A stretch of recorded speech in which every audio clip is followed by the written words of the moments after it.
Formalin মুক্ত এবং fresh পেয়ারা খেতে চাইলে আমাদের বাসায় চলে আসুন। আমাদের গাছের অরিজিনাল পেয়ারা আপনারা এই যে বলের মধ্যে দেখতেছেন, এগুলিতে কোনো রকম ফরমালিন নাই এবং পারফেক্ট এবং পাকা পেয়ারা, খুবই সুন্দর এবং কালারটা দেখেন মাশাআল্লাহ কত সুন্দর। তো আপনারা সবাই আমার বাসায় পেয়ারা খাওয়ার জন্য চলে আসেন। তো হ্যালো এভরিওয়ান, আসসালামু আলাইকুম। কী অবস্থা, সবাই কেমন আছেন? আশা করি সবাই ভালো আছেন। আলহামদুলিল্লাহ আমিও অনেক ভালো আছি।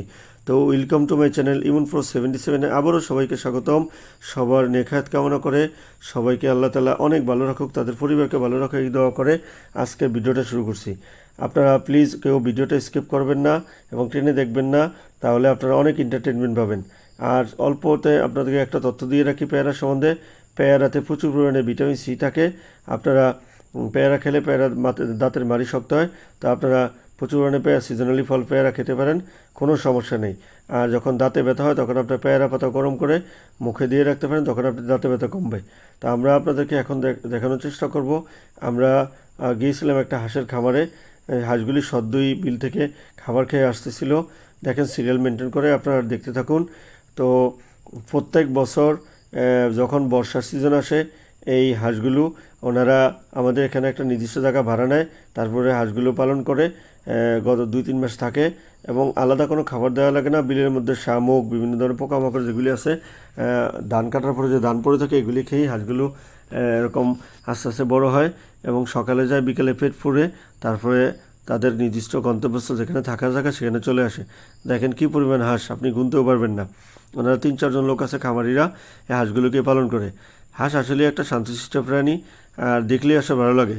দেখেন হাঁস আল্লাহ তাআলা একটা সৃষ্টি, তারাও কিন্তু সিরিয়াল মেনটেন করে কত সুন্দর করে তারপরে আসতেছে। তাদের মধ্যে কোনো হিংসা বিদ্বেষ নেই, কোনো রকম অহংকার নেই, মারামারি কাটাকাটি নেই। আমরা যারা মানুষ, সৃষ্টির সেরা জীব, আমরা যদি নিয়মিত এরকম সবার সাথে মিলেমিশে চলি, সবাই সবার সুখে দুঃখে পাশে থাকি, তাহলে এই পৃথিবীটা সুন্দর হবে। পৃথিবীতে কোনো রকম গোলযোগ, কোনো রকম গণ্ডগোল থাকবে না। সবাই সবার বিপদে পাশে এগিয়ে আসবে, তাহলেই পৃথিবীটা সুন্দর হবে। আপনি যদি বদলে যান তাহলে এই সমাজ বদলে যাবে। এই জন্য আপনি আপনার নিজের জায়গা থেকে বদলানোর চেষ্টা করতে হবে, তাহলেই সমাজ বদলে যাবে। আরেকটা কথা হলো, আমরা যারা ইউটিউবে কাজ করি আমরা সবাই চেষ্টা করব সবাই সবার পাশে থাকার জন্য। বিশেষ করে নতুন যারা ইউজার, তারা হয়তো অনেক কিছু জানেও না, তাদেরকে পরামর্শ দেওয়ার জন্য, তাদের পাশে থাকার জন্য সবাইকে অনুরোধ করতেছি। আপনারা দেখতেছেন হাঁসগুলো যাচ্ছে, একের পর যাচ্ছে। তো প্রত্যেক বছর যখন শীত আসে, আমরা যারা দক্ষিণ অঞ্চলের মানুষ, বিশেষ করে যারা আপনার ভোলা জেলার মানুষ যারা, তাদের কিন্তু হাঁসের খাবার খুবই হাঁস হলো প্রিয় খাবার এবং হাঁস খুবই পছন্দ। 1 বছর 1.5 বছর যখন আপনার বয়স হয়ে যায়, তখন হাঁসগুলো এরকম পুষ্ট হয়, আর তখন হাঁসগুলো খেতেও অনেক মজা লাগে। আর অন্যান্য জেলাগুলোতে আসলে হাঁসের ব্যাপারে এতটা সিরিয়াস না। দক্ষিণ অঞ্চলের মানুষ, বরিশাল বিভাগের মানুষ হাঁসের ব্যাপারে যতটা সিরিয়াস। আর শীতের সিজনে এমন একটা পরিস্থিতি তৈরি হয় যে তখন আসলে নতুন মেহমান আসলে, নতুন জামাই আসলে হাঁস ছাড়া অন্য কোনো খাবার চলেই না। যারা মেহমানদেরকে আপ্যায়ন করে তারা তো টেনশনই থাকে যে কখন হাঁস কিনবে, কারণ অন্য কোনো খাবার, মাংস বা অন্য কোনো খাবার তারা খেতেই চায় না। তা আপনারা আমার সাথে থাকেন এবং সবগুলো হাঁস একসাথে সিরিয়ালে এক জায়গায় থাকবে। দেখেন মাশাআল্লাহ, দেখেন যে আমি দেখানোর চেষ্টা করতেছি, দেখেন কী পরিমাণ হাঁস, কত সুন্দর একটা পরিবেশ। দেখেন সবাই মাত্রই আসলো বিল থেকে, এই জন্য নিজেদের মধ্যে গল্প হচ্ছে আর যে গার খোটাখুটি করতেছে।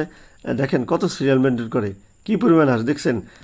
এই হাঁসগুলো ওনারা পালন করে প্রত্যেক বছর প্রচুর পরিমাণে, যখন একটু বড় হয়, পালন করে বড় হয়, তখন আপনার হাঁসগুলো বিক্রি করে প্রচুর অর্থ উপার্জন করে। আসলে এটা আমাদের একটা কর্ম এবং ওনারা আর্থিকভাবে লাভবান হয়। তো হাঁসের যখন আরেকটু বড় হবে, কিছুদিন পর আপনার ডিম দেওয়া শুরু করবে। প্রচুর পরিমাণে ডিম হয়, আর ডিমগুলি ওনারা আড়তদার থেকে যে টাকা নিচ্ছে অ্যাডভান্স, ওনাদেরকে দেয়। আমরা চাইলে আমাদেরকে স্বল্প মূল্যে বিক্রি করে এবং এখান থেকে আপনি প্রতিদিন ডিম কিনে সেই ডিম খেয়ে আপনার যে ডিমের পুষ্টি চাহিদা সেটা আপনি পূরণ করতে পারবেন। আর আপনাদেরকে ইউটিউববাসীকে দাওয়াত, আপনারা আমার ভোলা জেলায় চলে আসবেন আমাদের বাড়িতে। সবাইকে শীতের সিজনে আমরা হাঁস খাওয়াবো এবং গত ভিডিওতে যেটা বলছিলাম, টক দই খাওয়াবো এবং বিভিন্ন জায়গায় ঘুরতে নিয়ে যাবো। আমাদের এখানে সুন্দর নদীর পাড় আছে, আপনি ঘুরতে পারবেন।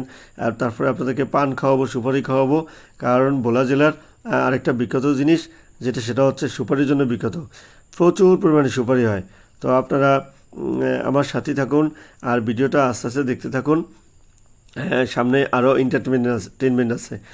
আর বারবার যেটা বললাম, সবাই ইউটিউবে যারা কাজ করে প্রত্যেকের ভাষা থাকবো। হাঁসগুলো আমরা আরও জুম করে আপনাদেরকে দেখানোর চেষ্টা করতেছি। হাঁসগুলো সুন্দর করে জুম করে একটু দেখেন আপনারা যে কত সুন্দর বিভিন্ন কালারের হাঁস। আর শীতের সিজনে এই হাঁসগুলোর প্রাইসটা অনেক বেড়ে যায়, 1000 টাকা 1500 টাকা পর্যন্ত দাম হয়ে যায় এই হাঁসগুলোর, ঠিক আছে। আর আসলে দাম কোনো ফ্যাক্টর না, মানুষের শখটা হলো বড় জিনিস, শখের তো হলো 80 টাকা। তখন কিন্তু মানুষ দামের চিন্তা করে না, যে দাম যাওয়া হোক, কিন্তু হাঁস মেহমানকে খাওয়াতে হবে এবং নিজেরও খেতে হবে। আর হাঁসের ডিম অনেক সময় যখন প্রেশার লো হয়ে যায় তখন মানুষ কিন্তু হাঁসের ডিম খায়, তখন শরীরে শক্তি পায়, তখন তার প্রেশারটাও কন্ট্রোল হয়। আর সামনে আপনারা আরেকটু দেখতে পাবেন, সেটা হচ্ছে যে এর সাথে সাথে আমরা আপনাদেরকে দেখানোর চেষ্টা করব যে চায়না হাঁস আছে। দেখেন একটু পরে দিয়ে আপনারা দেখতে পাবেন, একটু অপেক্ষা করেন। দেখেন কত পরিমাণ হাঁস দেখছেন আপনারা। এই যে আপনাদেরকে ঘুরে ঘুরে দেখানোর চেষ্টা করতেছি। আপনারা প্রতিদিন 2 দিন পর পর একটা করে লং ভিডিও আপলোড করা হয় প্রতিদিন। এরকম এন্টারটেনমেন্ট পাওয়ার জন্য আমার চ্যানেল ইভেন্টপুর 77-এর সাথে যুক্ত থাকবেন। যারা নতুন এই ভিডিওটা দেখবেন অবশ্যই ভিডিওতে কমেন্ট রেখে যাবেন, চ্যানেলটা সাবস্ক্রাইব করে দিবেন। ইনশাল্লাহ আমি আপনাদের পাশে আছি এবং আপনি আপনাদের পরিবারে যাব। আমরা কখনোই কে বড় ইউটিউবার কে ছোটো ইউটিউবার এটা কখনোই জাজ করব না। আমরা সবাইকে সময় দেওয়ার চেষ্টা করব আর সবাই সবার পরামর্শে চলবো, তাহলেই আমরা এগিয়ে যেতে পারবো। ফাঁকে আরেকটা কথা বলে রাখি আপনাদেরকে, সেটা হলো ভাই প্লিজ, অনেকেই দেখলাম এই যে দেখেন কি সুন্দর হাঁস। একটু আগে বলছিলাম যে চায়না হাঁসের কথা, দেখেন হাঁসগুলো এগুলো হচ্ছে মূলত আমার এই যে গ্রামের বাড়িতে আমার দাদুর বাসায় ফুপির হাঁস। এই হাঁসগুলো কিন্তু ওই হাঁসগুলোর তুলনায় দাম বেশি, একটা অনেক ওজন, এই জন্য 1400-1500 2000 টাকা বিক্রি হয়। এই হাঁসের ডিমগুলো অনেক বড়, আর একটা হাঁস জবাই করলে কিন্তু অনেককে খাওয়ানো যাবে। দেখেন আপনারা, তো যেটা ফাঁকে বলতেছিলাম সেই কথাটা হচ্ছে অনেক সিনিয়র পারসন যারা অনেক বেশি সাবস্ক্রাইবার 60,000 50,000 তারাও দেখলাম রিজেক্ট হয়ে গেছে। খুবই খারাপ লাগলো, মনটা বিষাদে ভরে গেল। আসলে এটার জন্য আমরা দেই না, আসলে এটার জন্য হচ্ছে যে সে নিজেই দেয়, কারণ সে অরিজিনাল কন্টেন্ট দিয়েও অনেকগুলি ত্রুটি সে চেক না করে সে মনিটাইজ অ্যাপ্লাই করছে, আজকে এই জন্য তার প্রবলেম হয়েছে। আমরা কখনোই কাজটা করব না। আমরা যখনই আমাদের মনিটাইজ অ্যাপ্লাই চলে আসবে, আমরা ভালো করে সুন্দর করে আমরা যাচাই করব। আমরা দরকার হলে 10 দিন যাচাই করব ভালো করে, আমার ভিডিওতে কোনো প্রবলেম আছে কিনা একটা করে যাচাই করব। সমস্ত ভিডিও লাইভ পোস্ট সব যাচাই করে তারপরে প্রয়োজনে 10 দিন পর আমি অ্যাপ্লাই করব।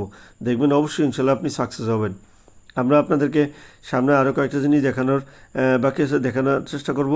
আপনারা প্লিজ আমার সাথে থাকেন। আসলে লম্বা সময় তো প্রায় 10 মিনিটের কাছাকাছি, এই জন্য কথা বলা যায়, একটু দম নেওয়ার চেষ্টা করতেছি। এই যে দেখতেছেন, এই যে আমার ভাগ্নি স্লিপ কেটে পড়ে গেছে বাসায়। কচি গাছা বাচ্চারা বিকেলবেলা ভর্তার আয়োজন করেছিল, চালতার ভর্তা। দেখেন যে মেয়েটা চালতার ভর্তা নিয়ে দাঁড়িয়েছে, ওর নাম হচ্ছে সুফিয়া খাতুন। ওকে বারবার বলতেছিলাম যে তুমি একটু হাসো, যে একটা ছোট্ট একটা হাসি দিছে, খুবই মিষ্টি একটা মেয়ে। সবাই ভর্তা খেতে চলে আসেন।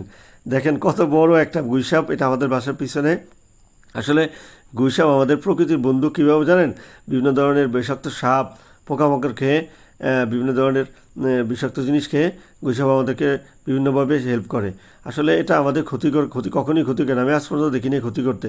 তো এটাকে না মেরে আপনারা বনে সংরক্ষণ করেন, বনে উজাড় করে দেন। এখন আপনারা দেখতেছেন মাঠের মধ্যে অনেকগুলি ছাগল, বকরি, এগুলি একজনেরই।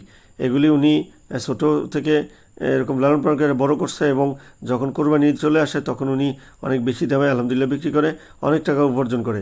আমরা যারা গ্রামে বসবাস করি, আমরাও চাইলে এরকম আমাদের বাসার এখানে এরকম ছোট্ট জায়গায় আমরা এই বাসা করে, সেখানে আমরা এরকম ছাগল পালন করতে পারি, তাহলে প্রচুর অর্থ বা লাভবান হবো। সেটা আমাদের পরিবারের আর্থিক সমস্যা দূর হবে।